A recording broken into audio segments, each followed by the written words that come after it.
নমস্কাৰ বন্ধুসকল, ডিমক প্ৰডাকশ্যনৰ অন্য এটা ভিডিঅ'লৈ আপোনালোকক সকলোকে মই আকৌ স্বাগতম জনাইছোঁ।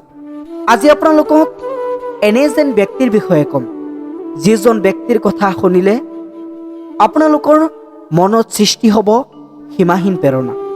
বন্ধুসকল, আপোনালোকে ভিডিঅ'টো অলপো স্কিপ নকৰাকৈ অনুগ্ৰহ কৰি শেষলৈ চাব। আজি আপোনালোকক ক'ম ষ্টিফেন উইলিয়াম হকিঙৰ কথা।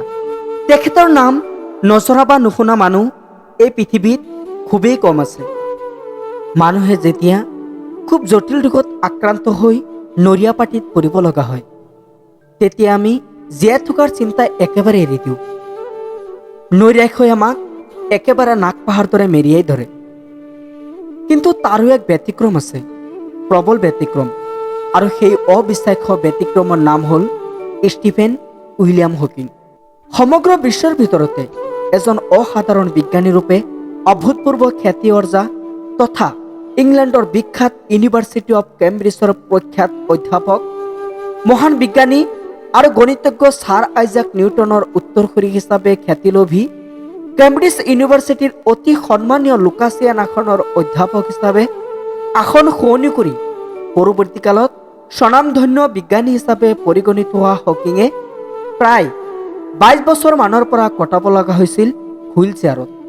মুখেৰে ভালদৰে কথা ক'ব নোৱাৰা, ভালদৰে হাতেৰে এগিলাচ পানী লৈ খাব নোৱাৰা এই মহান বিজ্ঞানীজনে পুৰে জীৱন এনেদৰেই সীমাহীন কষ্টৰ মাজত দিন কটায়েই কেম্ব্ৰিজ ইউনিভাৰ্চিটিৰ department of applied mathematics and theoretical physics বিভাগৰ মুৰব্বী হিচাপে শ্ৰেণীত শিক্ষাদান কৰা হকিঙৰ লগ হৈছিল এক দুৰাৰোগ্য বেদীয়ে, যাৰ নাম মটৰ নিউৰন।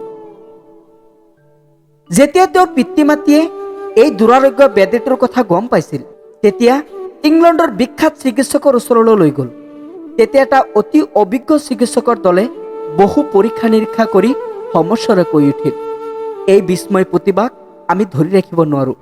অতি সোনকালে এওঁ আমাৰ মাজৰ পৰা চিৰবিদায় মাগিব। এওঁ আৰু খুব বেছি 2 বছৰমানহে জীয়াই থাকিব। সেই সময়ত হকিঙৰ বয়স আছিল মাত্ৰ 23 বছৰ।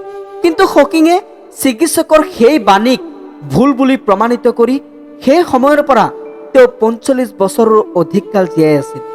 ভালদৰে নিজৰ ভৰি দুটাৰ ওপৰত থিয় দিব নোৱাৰা, হাত দুখন ভালকৈ লৰচৰ কৰিব নোৱাৰা ষ্টিফেন উইলিয়াম হকিঙে যেতিয়া হুইল চেয়াৰৰ জৰিয়তে এঠাইৰ পৰা আন ঠাইলৈ যাব লগা হৈছিল আৰু মজিয়াত চুচুৰি বহাৰ ঠাইৰ পৰা যেতিয়া বিচনালৈ গৈছিল, তেতিয়া তেওঁক সহায় কৰিবলৈ দুগৰাকী সহায়িকা আছিল।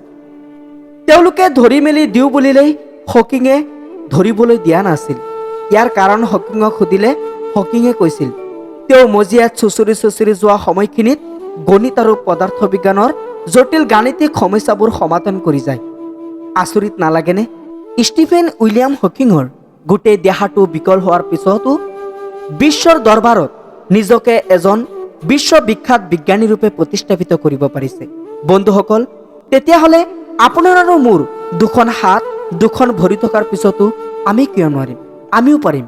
কষ্ট কৰি যাওক, কষ্টৰ ফল এদিন মিঠা হ'ব। কষ্ট কৰিলে এদিন এখন সফলতাই আপোনাক চুমিব।